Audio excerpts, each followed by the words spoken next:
வணக்கம். கலை சிவா வர்மம் மற்றும் தற்காப்பு கலை பயிற்சியத்திலிருந்து உங்கள் சிவா. இன்னைக்கு நம்ம என்ன பார்க்க போறோம் அப்படின்னாக்கி, நிறைய கலைகளில் வந்து உடல் பயிற்சி வந்து அவங்க கொடுக்குறாங்க. அந்த உடல் பயிற்சி எப்படி கொடுத்தா அவங்களுக்கு நன்மையாக இருக்கும், அதை வந்து எப்படி கொடுக்கலாம் அப்படிங்கிறத பற்றி இன்னைக்கு பார்க்கலாம் வாங்க. இப்போ அந்த வீடியோ நீங்கள் பார்த்தீங்கன்னா தெரியும். சின்ன பிள்ளைங்களாம் வந்து தசைநார்களை டைட் பண்ணணும் அப்படின்னுக்கிட்டு அவங்க கலைக்கு வந்து அதை தயார்படுத்துறதுக்காக வேண்டி அவங்க கண்டை மட்டும் சவுட்டி அவங்கள வந்து உடம்ப வந்து அந்த உடம்புல உள்ள உறுப்புகளை வந்து ரொம்ப தொந்தரவு பண்ணுறாங்க. இப்படியெல்லாம் வந்து தயார்படுத்தலாம். ஆனால் தயார்படுத்துறதுக்கு நிறைய முறைகள் இருக்குது. நீ கிளியர் இந்த இப்படி கூனி குறுகி இருக்கக்கூடிய நேரம் அவங்கள வந்து இப்படி சவுட்டி இந்த இப்படி இருக்கும்போது இப்படி சவுட்டுனா அது தப்பு. சவுட்டும் போது அந்த தசைநார்கள் வந்து பிடித்தம் இருக்காது. பிடித்தம் இருந்தாதான் நம்ம அடிக்கும்போது அவங்களுக்கு வந்து உடம்புல ஏக்காம கரெக்டா மேல அந்த உள்ள தசைநாரில் பட்டு தசைநார் வந்து டைட் ஆகும். அதை பெலமா உடனே எடுத்த உடனே அவங்கள சவுட்டி அவங்கள வந்து தயார்படுத்தணும்னு நினைக்கப்படாது. கொஞ்சம் கொஞ்சமா தான் தயார்படுத்தணும்.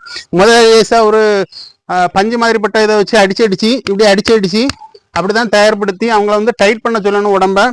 அதே மாதிரி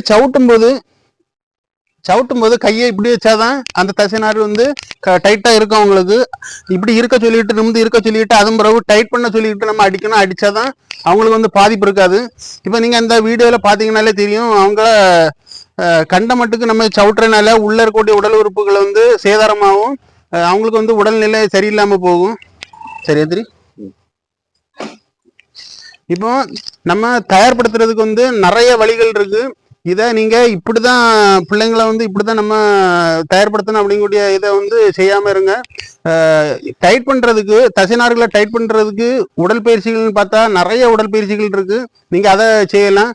இப்போ ஏன் இப்படி சொல்றேன் அப்படின்னா, நம்ம தமிழ்நாட்டிலே வந்து நிறைய பேர் இந்த மாதிரி பண்றாங்க. காலை கிழிக்கும் போதெல்லாம் பாத்துருங்க.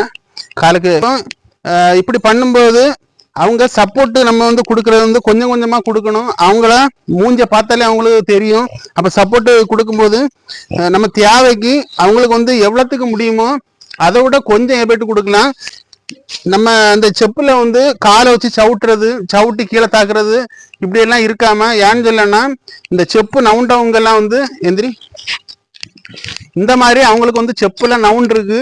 அதுக்காண்டி தான் சொல்றேன். நம்ம தமிழ்நாட்டில் இந்த மாதிரி நடக்கும். இப்படி பண்ணாம நம்மளை நம்பி வரக்கூடிய மாணவர்களை வந்து நம்ம உடல் பயிற்சி நம்ம ரொம்ப முக்கியம். அதே இது நம்ம அவங்க உடல் நலம் கருதி நம்ம கொடுக்கறத வந்து ரொம்ப தெளிவா கொடுங்க. அது ரொம்ப நல்லதா இருக்கும். உடல் பயிற்சி வந்து ரொம்ப முக்கியம்தான் நமக்கு. ஆனா அவங்களுக்கு வந்து ஒவ்வொரு ஆளுக்கு உடம்பும் ஒவ்வொரு மாதிரி இருக்கும். அதனால எல்லாத்துக்குமே ஒரே நாளையில நம்ம இந்த பயிற்சியை கொடுத்து அவங்கள வந்து கொண்டு வரணும் அப்படின்னு நினைக்கப்படாது. அப்போ ஒவ்வொரு உடம்புக்கும் தகுந்தவாறு அவங்களுக்கு எவ்வளவு எவ்வளவு கொடுக்கணும் அப்படின்னு பார்த்து அப்படி நீங்க கொடுங்க. நீங்க பயிற்சி கொடுக்கும்போது கொஞ்சம் கொஞ்சமா கொடுங்க.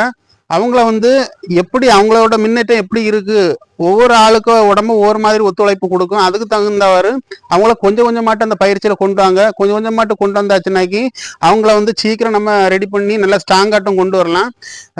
இது வந்து எல்லா கலைக்கும் இதுதான் தேவைப்படுமா அப்படின்னு கேட்டா அப்படி கிடையாது. உங்களுக்கு எதெல்லாம் இந்த ஒவ்வொரு கலையை பொறுத்தளவில் ஒவ்வொரு பயிற்சி இருக்கு. அந்த பயிற்சியை நீங்க அதை எப்படி கொண்டு போனா அவங்களுக்கு கரெக்டா இருக்கும் அந்த மாதிரி நீங்க கொண்டு போனா ரொம்ப நல்லதா இருக்கும். எல்லா கலைக்குமே உடற்பயிற்சி தேவை.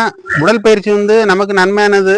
அதை வந்து எந்த விதத்தில் நம்ம கொடுத்தா அது வந்து நமக்கும் பாதிப்பு இல்லாம நம்ம உடலும் வந்து தயாராகும் அப்படிங்கிறத பார்த்து நம்ம தெளிவாட்டு கொடுக்கறது மட்டும்தான் நமக்கு நல்லதா இருக்கும். இப்போ எதுக்கு இதில் நான் அப்படி சொல்றேன் அப்படின்னாக்கி, நம்ம தமிழ்நாட்டிலேயே நம்ம இந்த காலை வந்து விரிக்கிறதுக்கு ஒரு நிமிட்டம் அவங்க விரிக்கிறாங்க அப்படின்னாக்கி நம்ம சப்போர்ட்டு தேவைப்படும் போது சப்போர்ட்டை வந்து மெதுவாகவே விரிச்சு கொடுங்க. அப்படி கொடுத்தாதான் அது வந்து நமக்கு பலன் அளிக்கும். அப்படி இல்லைன்னாக்கி இப்போ தமிழ்நாட்டில் இப்போ சொல்லிக் கொடுக்கும்போது அவங்க விரிக்கக்கூடியது என்ன அப்படின்னாக்கி, ஒரே அடியாட்டு விரிச்சு அவங்க செப்புல வந்து காலை வச்சு நல்லா அழுத்தம் கொடுக்குறாங்க. அழுத்தம் கொடுக்கும்போது அவங்களுக்கு வந்து செப்பு நவுண்டு வந்து சொல்றாங்க.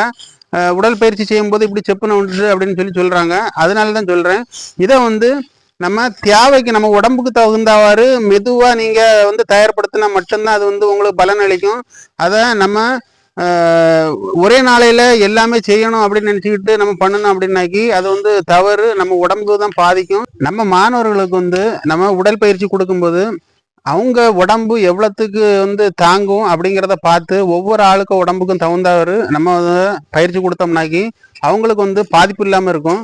அப்போ நீங்கள் ஒரே டேட்டு நம்ம இன்னைக்கு இவங்களுக்கு இப்போ 10 மாணவர்கள் வராங்க அப்படின்னாக்கி 10 மாணவர்களும் ஒரே மாதிரி இருக்க மாட்டாங்க, உடம்பு ஒரே அளவில் ஒத்துழைக்காது. அப்போ அந்த பயிற்சியை நீங்கள் எல்லாத்துக்கும் ஒரே நாளையில் நம்ம இப்படி கொடுக்கணும்னு நினச்சி நீங்கள் அப்படி கொடுக்கறது தப்பு. அவங்க உடம்புக்கு தகுந்தாரு நீங்கள் கொஞ்சம் கொஞ்சமாட்டு கொடுத்தீங்கன்னாக்கி அவங்களுக்கும் வளர்ச்சி நல்லா இருக்கும், நம்ம சொல்லி கொடுக்கறது அவங்களுக்கு புரிகிற மாதிரி இருக்கும். இந்த அளவுக்கு கடுமையான ஒரு பயிற்சி நம்ம கொடுக்க வேண்டிய அவசியமே இல்லை. அவங்கள கொஞ்சம் கொஞ்சமாக தயார்படுத்துறது மட்டும்தான் அவங்கள வந்து நல்ல நிலைமைக்கு கொண்டு போகும். நம்ம பயிற்சியும் நல்லா இருக்கும். இதே மாதிரி நம்ம வர்மக்கலை சார்ந்த வீடியோ நீங்கள் பார்க்கணும்னா கடைசியாக யூடியூப் சேனலை தொடர்ந்து பாருங்கள், ஆதரவு தாருங்க. நன்றி, வணக்கம்.